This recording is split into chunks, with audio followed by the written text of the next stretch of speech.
Welcome to Association Chat, an online discussion where we warm ourselves by the virtual fire with topics of the day, welcoming thought leaders and trailblazers alike to join up in this online home for the community. I'm the host of Association Chat, KiKi L'Italien. And what if you thought you knew everything about working together and the way that we lead teams, and then discovered one day that you didn't? What if everything you thought you knew about the way we work changed or was about to change? The rapid rise of artificial intelligence is reshaping tasks and transforming the entire structure of how teams operate. It's changing the way that they communicate and the way that all of us grow together. So if you've been feeling like you're constantly playing catch up, you are not alone. Dan Chuparkoff is the CEO and founder of Reinvention Labs, and he is also the former innovation leader at Google, McKinsey, and Atlassian, and with over 30 years of experience guiding global teams through waves of technological change.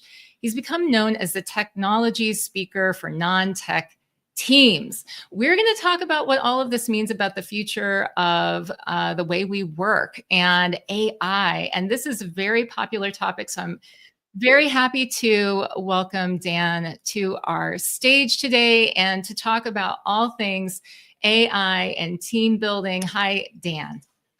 Hello, Kiki. Thanks so much for having me. I'm excited to be here. Looking forward to talking more about how AI is bringing us new great stuff to the association world.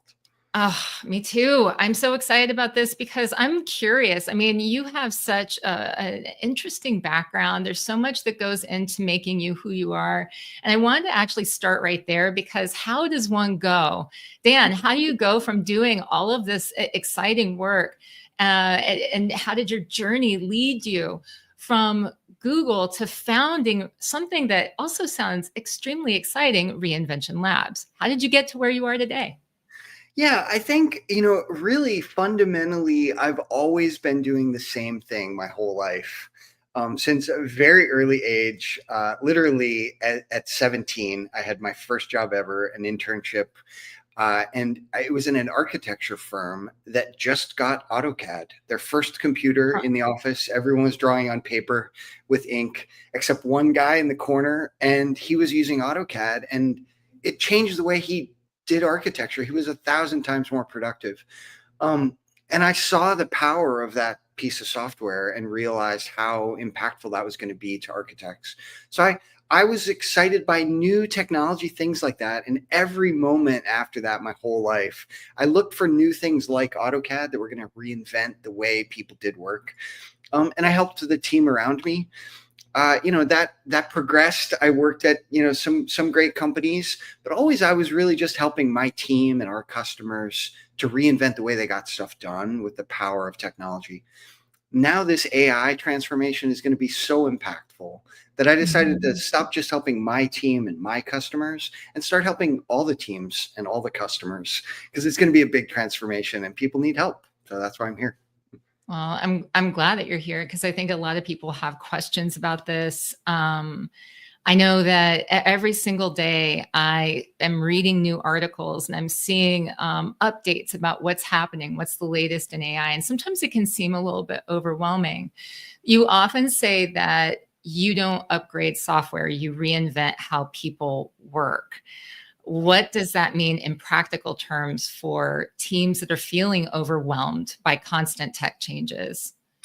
Yeah, I think, first of all, it does feel like we're getting a bunch of new tech changes constantly. There's a huge pile of new tools you have to figure out how to use, and your org charts are changing around, and your expectations are changing, your boss is changing, the economy and the world is changing.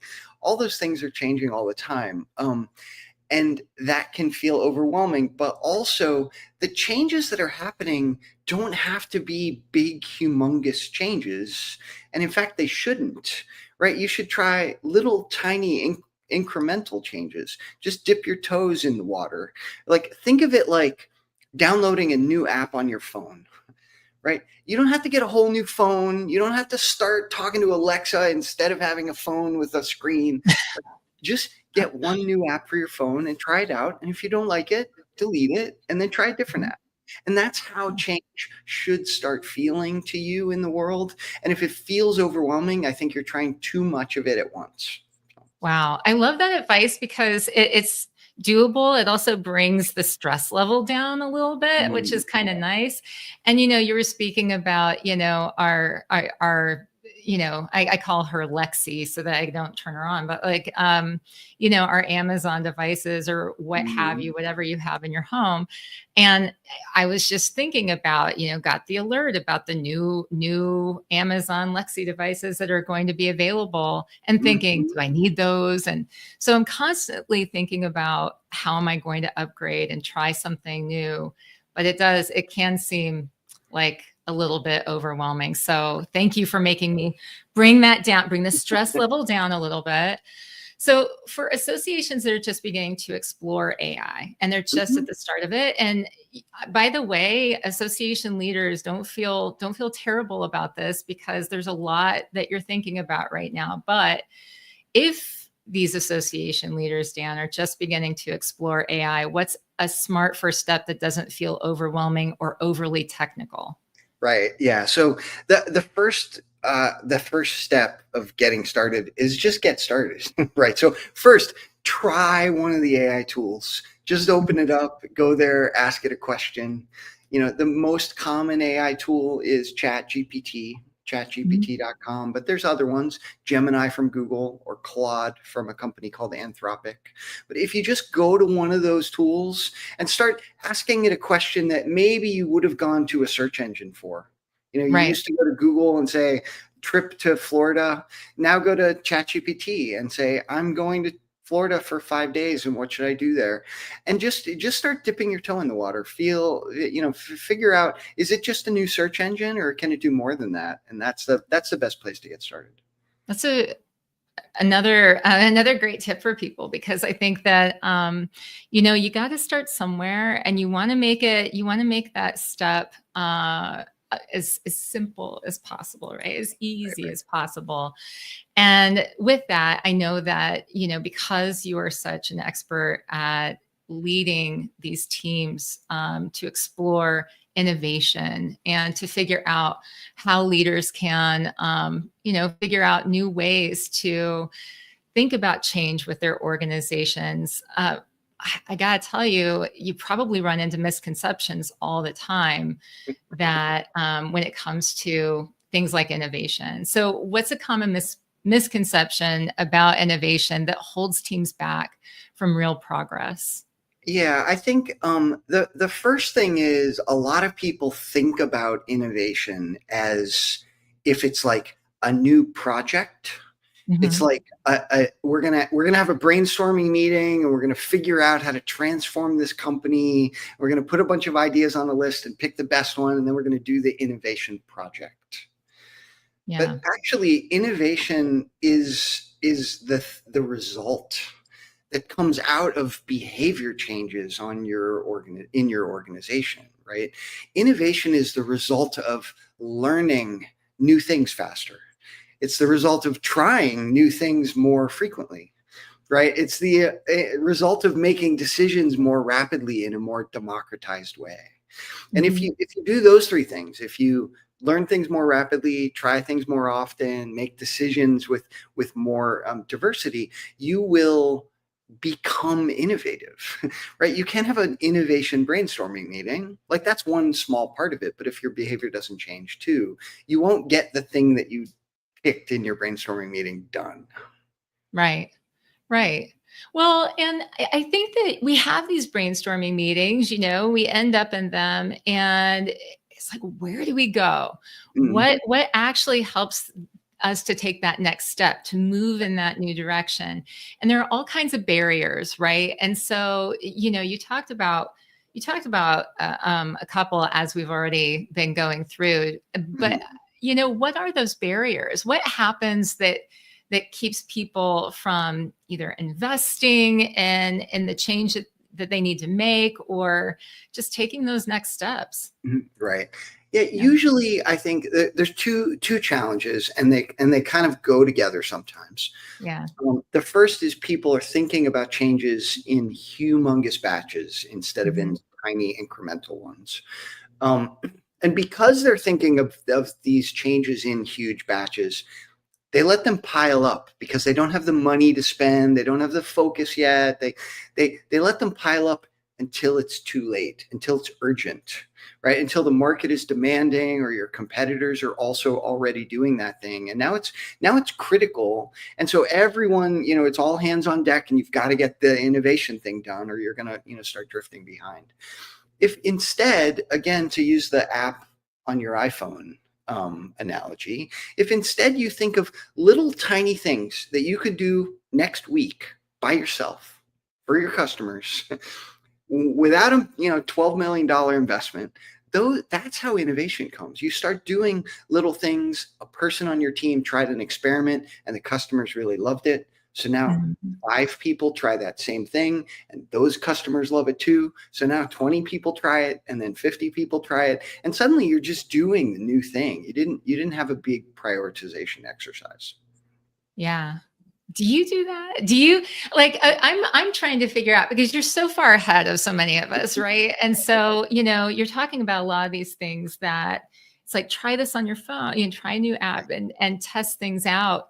How challenging is it to continuously do this as Dan? Like how are you going about sort of prodding and pushing and exploring your boundaries when with regards to tech advancement right now?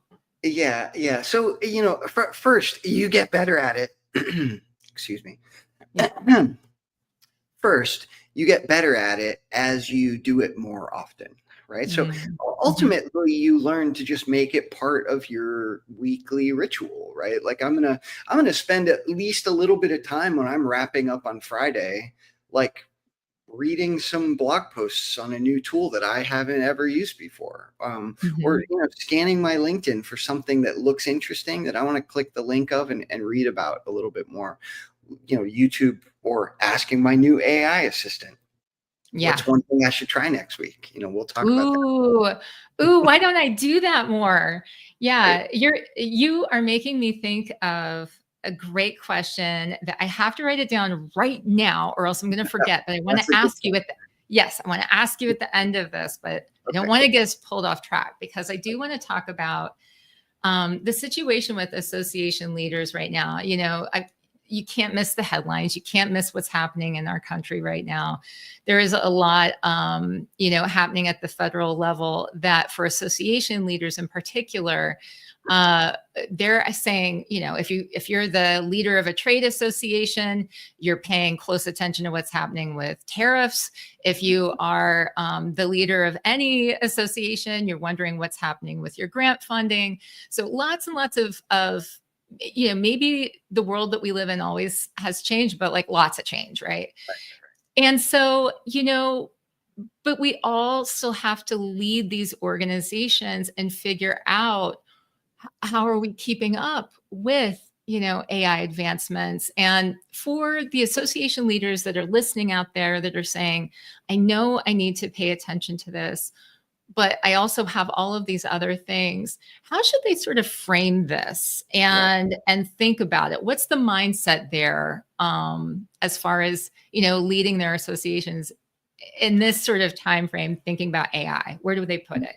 Yeah. So, I'll sort of talk about the change in the world and politics and economics and all the other, macro things that are affecting us, and all the changes in AI and other technology. Just wait for the robots; they're coming soon.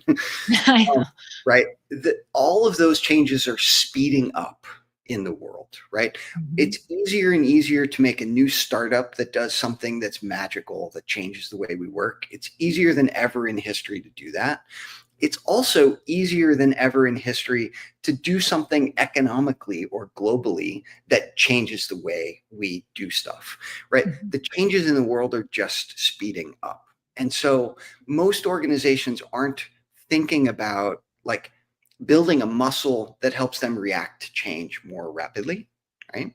That's more important than anything else your organization is doing. And as a person, or if you have children in college, right, like I do right now, it's more the most important skill for them is reacting to the variables that they don't control, right? Mhm. Figuring out how to change the way you do stuff in the world in reaction to the environment around you. Like that's the most important skill for people and organizations. Wow. We have to get better at adapting. We have to get better at learning how to handle change. Right, right, With that, some leaders are hesitant to adopt new technologies due to budget constraints, right. or internal resistance, because Mhm, as we know, or maybe not, but for a lot of associations, staff for associations, for a lot of them, mhm, will be there for years and years and years. There's a lot of mhm. stability in a job that Right. when you go into working for an association. So Mhm. some of the barriers might be pushed back to embracing some new technology. What is your advice for, some of these association executives that are wanting to maybe approach, adopting new technology, exploring AI, but they're dealing with budget constraints or pushback internally? Right, right.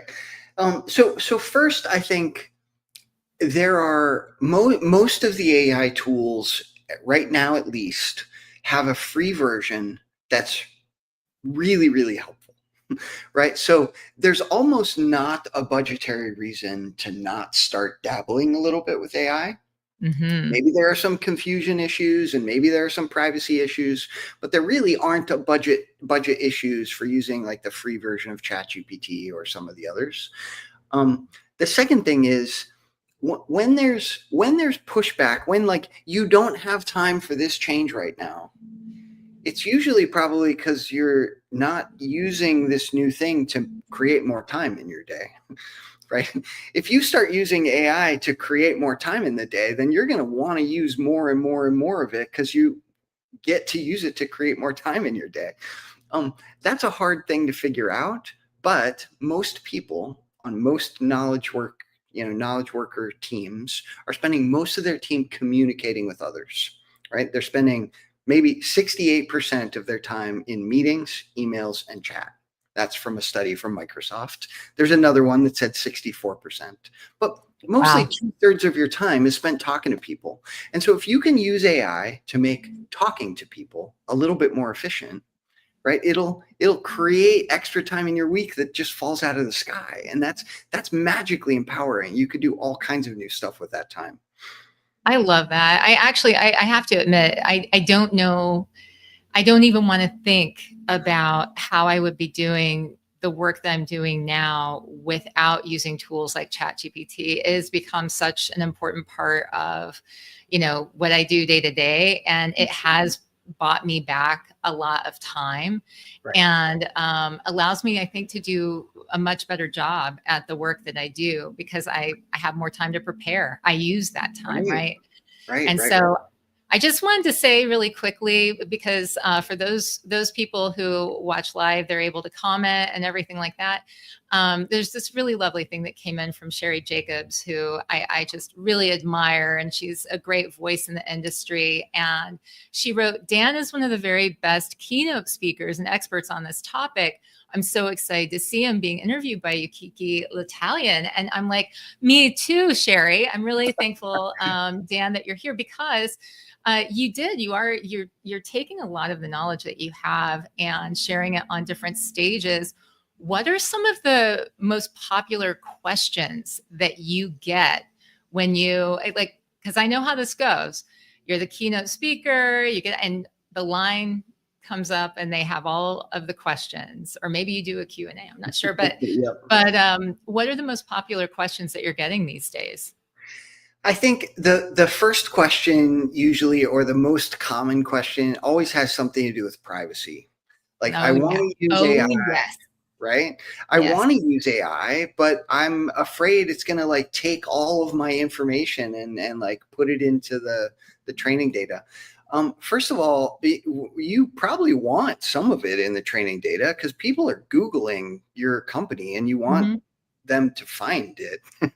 Yeah. So that first thing is you should let it suck some of your information into the training data, because really AI is just the new search engine. And so, Hmm. letting AI take some of your information is kind of like writing a blog post, Yeah. or, you know, posting something on LinkedIn. It's the new way that the internet learns about you.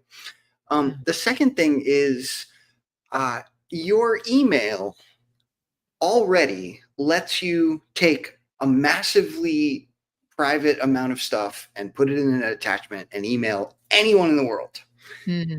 Somehow you survive that, right? Yeah. Somehow you're not just blasting out all of your proprietary secrets to everyone in your contact list, Yeah. because you think critically about what stuff you should send out and what stuff you shouldn't.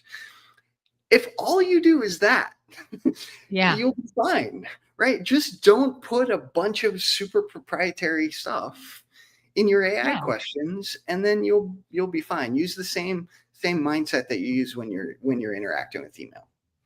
That's really great advice. I also think that as you were speaking about the impact on search, and like, because it is anybody who's followed SEO, like, look, all you have to do, you don't even have to follow SEO. You can just go to Google and then try to look something up and see what the results are that come up. And it's the AI response to that. So what are you feeding these things?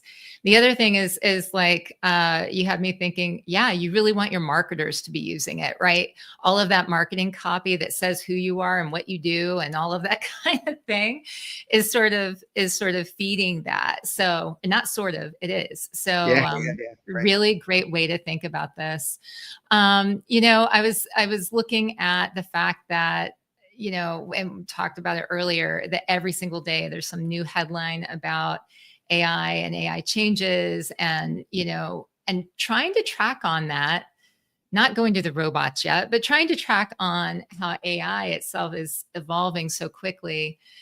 What advice would you give to association executives who are probably being pitched all kinds of products that are these AI, magic solutions? Right, And right. it's very hard to vet, what should I pay attention to? Where should I invest? What do I need to do? You don't want them to chase every shiny new object that's out there. Yeah, that's definitely true. I think, first of all, every single software developer is building AI into whatever products they're making. So, um, don't vet tools because they're new AI tools. Vet tools because they're useful tools and you need them to run your business, right? If Mhm. you're using, Salesforce or HubSpot as your, sales interaction, they're going to have AI things in there, but decide to use HubSpot or Salesforce because you like HubSpot or Salesforce, not because of some new AI flashy, shiny object. Um, Second, as you're trying to keep up with what's going on in your industry, what new AI things might help you, ask AI what it thinks. Go there I ask AI things every day, but maybe you Mhm. don't need to do it that much right now because you're not an AI speaker. But maybe every 2 weeks or once a month, go to AI and say, what new AI things should I look at to prosper in my industry, and say what your industry is. And it will say, these are 5 things that you should look at right now because people are already Mm. starting to use them and they're showing ROI. So no one knows how to use AI better than AI. So just Yeah. ask it. Uh, we were talking about, and I love getting these ideas from you about how you're using it. So I do want to get to that and sort of dig into that a little bit more in a little bit. But what trends are you tracking right now that you think association leaders can't afford to ignore? And looking in not talking about robots yet, we're talking in the next like 12 to 18 months. Right. Yeah, I think so. Fundamentally, when we all in the world say AI right now, we usually Mhm. mean language models, Yes. right? Yeah. Technology things that understand words and communication really, really well. So as you go into the next 12 to 18 months, anytime you're using language, think about how AI might help you do this a little faster. If you're Mhm. making a proposal document, get a draft from ChatGPT before you start. Or if you wrote it already, put it into ChatGPT and say, can you make this more concise and clear? Yeah. Right? If you're writing a document completely from scratch by yourself without AI, you are going to get, you are going to start falling behind your competitors that are writing these docs way faster than you. Yeah. You were right. Like generative AI, the large language models, this is definitely sort of the popular topic of the day. It's what a lot of people, when they're talking about AI, it's what they're thinking about.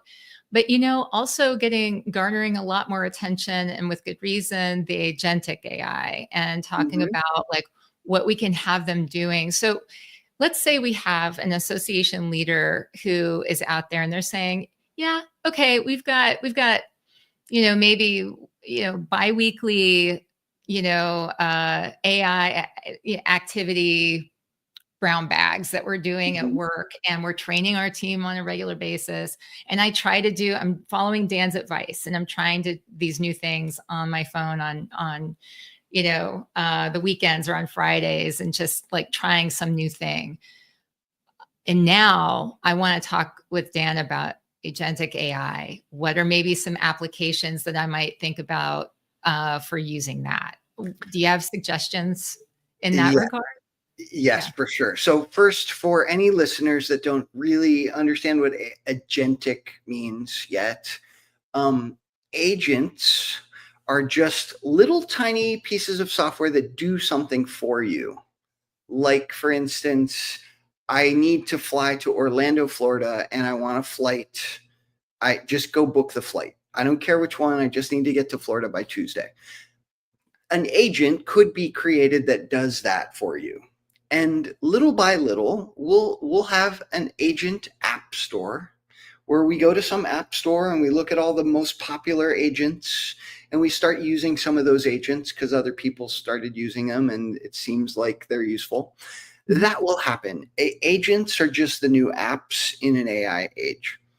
Um, the second thing I would say is, when AI makes decisions for you, you might not like the decisions sometimes, True. This is true. right? Yes.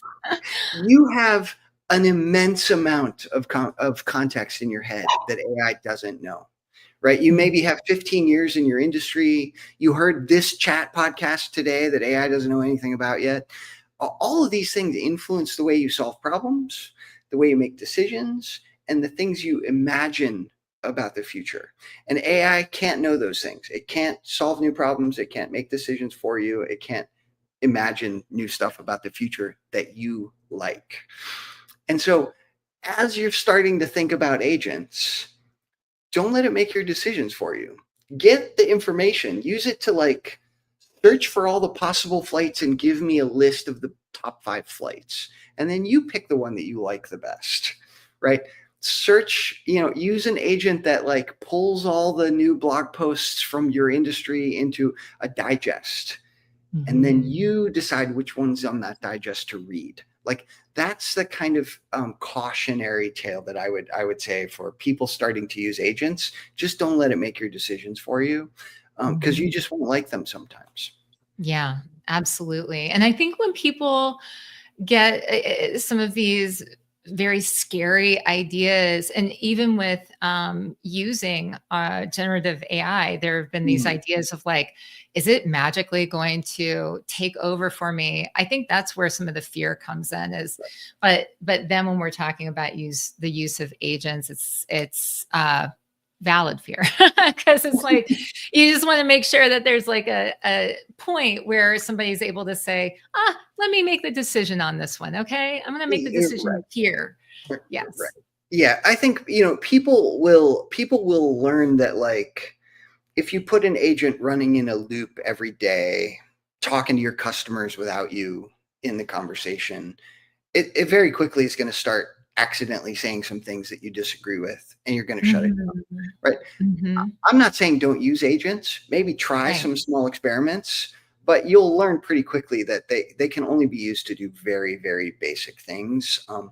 And they will get much, much better, but they will never have the context in your head that you have that helps you solve problems, make decisions, imagine the future. And so, yeah, those agents will be moderately helpful, but not like take over your work helpful. What is the vision of our sort of ideal workplace future that gets you the most excited about the application of AI right now? Like when we're talking about what's possible, what's the thing that makes you say, I'm really glad I'm doing what I'm doing today because I know that if this organization uses AI and applies this, this is what can happen? Right. I think that I'm excited about a future where two things become true. First, we shrink our meeting workload from maybe 30 hours a week to 5. 1 hour of meetings a day should be achievable with AI helping you. Second, right now we mostly converse in English in the global economy. And there's 6.6 billion people that don't speak English. Another billion people speak it, but it's not their most comfortable language. And seamless translation is really, really close. Like we're already, people in my audiences all the time sit there with a translator and I'm speaking English and they just instantly translate into Portuguese or whatever they speak.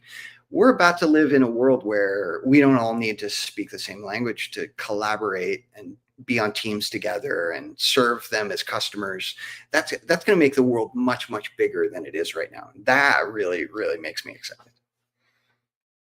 Well, so I know when we spoke, and it's been a little while ago, but maybe a couple of months, maybe a few months, I'm not sure. But you were working on a book. You're actually pulling some of the work that you do now and some of your experience into a book. How is that going? Where are we with that process, Dan?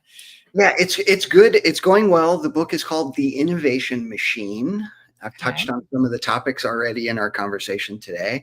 I hope it's out in the fall, but AI is changing so fast. Like you and your association leaders, you're running behind these changes in the world and trying to keep up. And I'm doing that same thing and trying to write it in a book. So, I'm constantly going back, making updates about new things that come in the world. And what's becoming very clear to me is this is going to be a book with a bunch of volumes, right?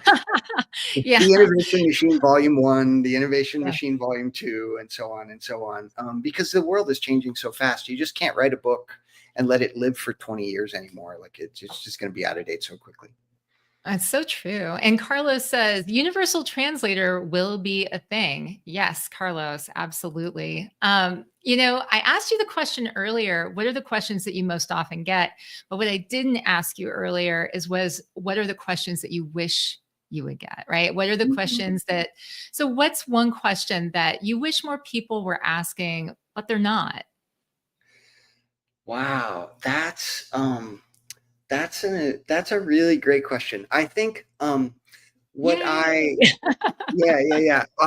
what I think I wish people would think about more is that people are usually grounded in the problems. Like they find the problems that exist and then they want to like fix that problem. Like what about AI and its cost? What about AI and its privacy? What about AI and its resource consumption? Like all of those things are problems that have solutions and that we can talk about. But if there weren't any problems, like if you could just do whatever you wanted, what would that future look like? And that's something that I don't get to talk about that like, what if all these problems go away and we just have an AI assistant and it's just helping us do all our things with us as a partner? And that's a really exciting, future. Like I'm already, I'm recording notes, with an AI note taker in most of my meetings.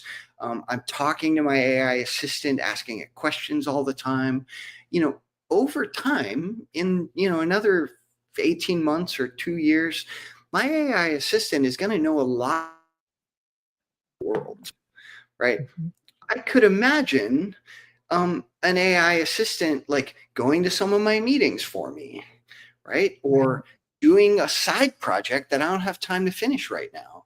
And I still want to solve problems, make decisions, imagine the future, right? I don't want my AI assistant doing those things, but it should be able to do all of the like re-communication, like the ideas that I've already explained 4, 5, 6 times already. Like my AI assistant should be able to like re-communicate those to some of my collaborators. It should be able to help me book my flights and figure out where I want to go on vacation next, and what's the customer market that I'm not tapping into that's closest. Like all of those things are really, really exciting. And I think that's a really exciting future that I wish I could talk about more. I love that. Oh my gosh. I hope you get a chance to talk more about it. It is wildly interesting. Carlos says, that's a great question. Can AI help us be more human? Yeah. And let's find out, right? Like that's a task. That's a homework assignment for all of us. Let's go find out. Let's plug into our favorite, whether it's Perplexity or we go to Claude or Chat GPT. Let's find out. Let's Yeah. ask it what it Yeah. thinks. Yeah. Right. Right. Right. Yeah. So thank you for that. I mentioned earlier that I had a question that I wanted to save to ask you for later. We're almost to that point. But before I get to that question, I want to ask you, what's your favorite use right now for you? What's your favorite use right now that is like a regular use of using AI? And I'm talking probably generative AI is what I'm focused on. Yeah. So 100% every single day about something I'm writing, I go into ChatGPT and say, can you make this more concise and more clear? Mm, Um, some email I rambled on a little bit in the middle, or some proposal, or the speech for my keynote. Like I'm constantly asking AI if you could take this thing I wrote already and just make it a little bit better. It's like mhm. Grammarly on steroids, right? It's like, Yeah. can you make it more persuasive? Can you make it more concise? Can you make it more clear? But keep my voice and all the things that I'm trying to say in this message or this document. I use that so often. Yeah. I was about to ask you the last question, and now I thought of one, and that is, I came across something the other day that, I'd filled out a lot of information, and I do use ChatGPT. It's kind of, or Claude. I use Claude a lot too. I Mm, usually use both. But and I know there are others, but those are my faves. those are great. But I was going through and I kind of use it like a word calculator where it's like I want it to, as you were talking about, like I want it to sort of organize my thoughts a little bit more clearly. And it's not where it's like a copy and paste thing, but it's something where I do use it as a tool. And I think it's really smart to do that because it helps me to get my thoughts in order, to make sure it flows well or makes sense. And I'll ask it to improve, like, tell me how I Mhm. can improve this.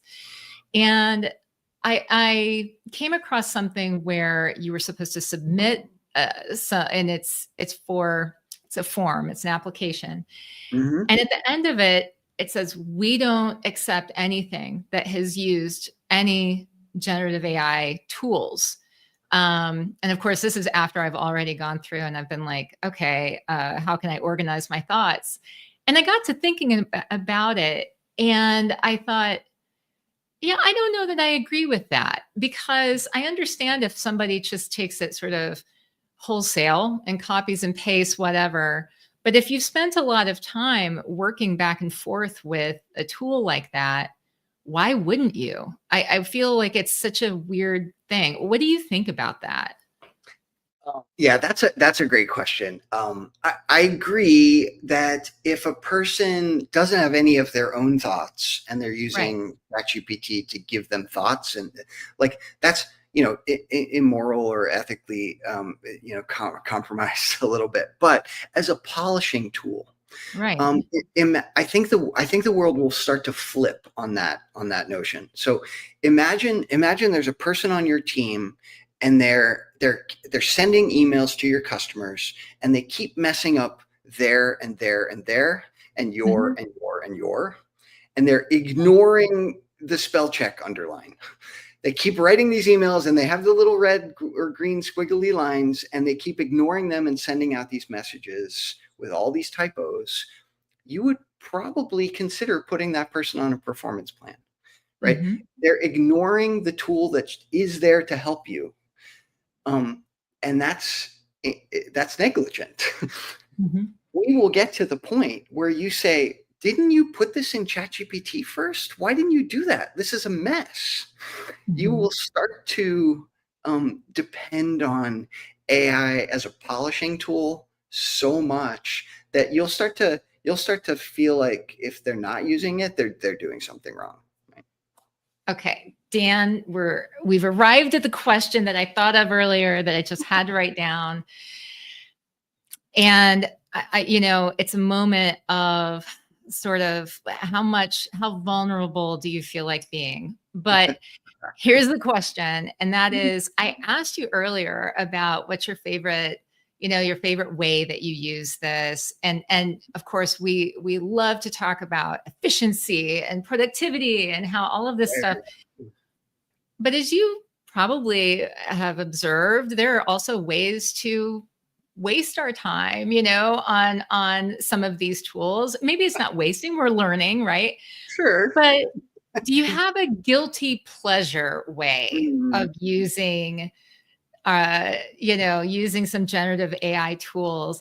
Because I know I do. And if you tell me yours, I will tell you mine. But what is your guilty pleasure way of, and I say guilty just with this idea of, you can't claim that it's necessarily for work or productivity. Do you have any? Yeah. I mean, just last week, I don't know if you saw on LinkedIn, but everybody was creating action figures of themselves.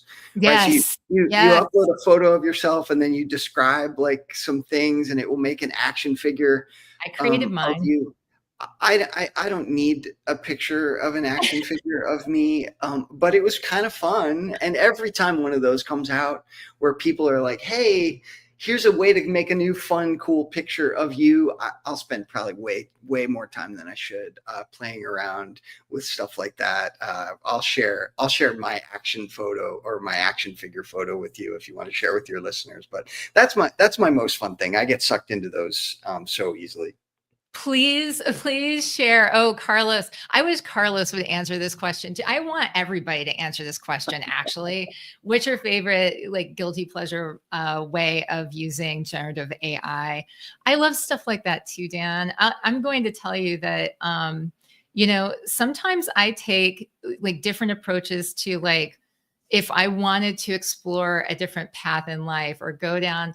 And you can work with these tools to develop any kind of planning, any kind of idea that you've got. And I will really take this to extreme. If I wanted to just stop everything and everything that I did with associations, just stop tomorrow. Not that I want to do this. Nobody get the idea. I don't. But it's just a thought exercise. And I really enjoy just seeing where that can take me, but I probably spend a weird amount of time doing that. But, it's an exploration. Okay, I used it for D&D campaign. Yeah, there I said Dungeons and Dragons. I love it. And this tells me something about you, Carlos, that I didn't know. And that explains your creative and brilliant mind. So thank you for sharing. Yes. Dan, I got to tell you, I want everyone to learn more about you, to find out where they can see you speak, and to definitely buy the book when it's available. So where can they go to find out more, all things Dan? So I'm pretty easy to find on the internet. I have a unique last name, Chuparkoff. Um, and I'm the only Chuparkoff that understands what search engine optimization is. So I'll be at the top of the list. If you Google me, probably LinkedIn is the best way to like interact with me. I'm pretty active there, but I have a website too, easy to find. And I'd love to see you at an association meeting at some point in the near future. And I really appreciate having the opportunity to talk today. I really, really thank you for your time. I know that there are other ways, other paths that we could take on talking about AI. So I would love to reach out to you again in the future, maybe when your book comes out, so we can talk about that. And so I always like to try to put people on the spot right when I have them, where it's like, so would you be open to that, Dan? Would you like to come back on the show and maybe talk with me when the book comes out? 100%. Yeah, this was really fun. It was a pleasure talking, and I would love to have more conversations in the future. AI and the world is changing so fast. We'll have a bunch of new stuff to talk about, even if we only do this 6 months from now. So, Oh my gosh, I love it. Thank you so much for joining me today. I really appreciate it. thank you, everyone, and thanks to the listeners for watching. It was a pleasure to be here today. All right. So what did you think? I mean, I have to say, Dan's just a pleasure to talk to, just very genuine, wonderful person. Dan, thank you for sharing your insights, for sharing your knowledge, and for also being a little vulnerable and sharing the ways that you like to, sometimes we all waste a little bit of time playing with some of our tech tools. And, I put you on the spot with that one. You handled it very well. So thank you for that. Your perspective on practical AI integration and team alignment was extremely helpful. I could have gone into that a little bit deeper. I do realize that. So again, I want to bring you back on and we can talk a little bit more about that in the future. Folks, AI, it is shifting the way that we do things every single day. And so I'm curious about how you're using it. I'm curious about what you're doing and how you're evolving as we're learning new ways to engage with technology as it progresses and we progress into tomorrow. So until next time, everyone, this is KiKi L'Italien. I am signing off and I'm reminding you to keep asking questions because as Joseph Campbell once said, the cave you fear to enter holds the treasure you seek. Have a great rest of the week, everyone.